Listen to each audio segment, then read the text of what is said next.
राजस्थान के रण को खत्म होने के बाद अब कैसे क्या स्थिति बनती है, अब आपके लिए ये जानना भी जरूरी है, क्योंकि राजस्थान कांग्रेस का संकट अब खत्म हो गया है।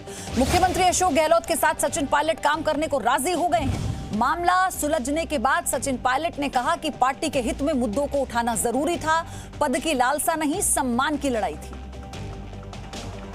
तो आप सोचिए कि लगभग 1.5 महीने से चली ऊहापोह की स्थिति राजस्थान में वो खत्म होने को आई है।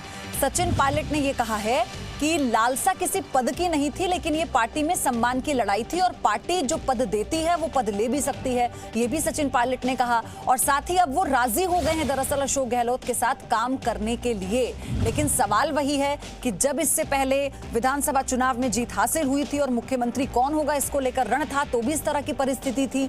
तब भी सचिन पायलट ने अशोक गहलोत के मुख्यमंत्री बनने के बाद कहा था कि काम किया जाएगा। अब फिर जब गुटबाजी सामने आई, मनमुटाव सामने आया, कई दिनों की ऊहापोह के बाद अब सचिन पायलट फिर से राजी हो गए काम करने को और ये कहते हैं कि मिलकर काम करेंगे। लेकिन क्या वाकई आने वाली तस्वीर राजस्थान की ऐसी ही होगी? कांग्रेस जिस एकजुटता की बात कर रही है, क्या वो मुमकिन हो पाएगा?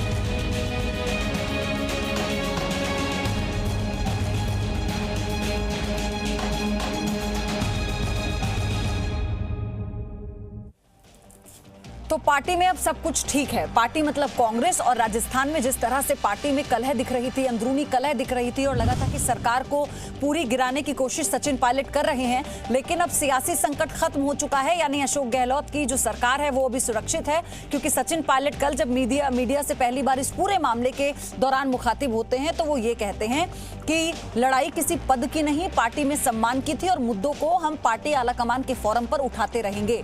सचिन पायलट ने साथ ही ये भी कहा कि अब मिलकर काम करना है और पार्टी अगर पद दे सकती है तो वो पद ले भी सकती है, लेकिन हमारी लड़ाई तो आत्मसम्मान की थी।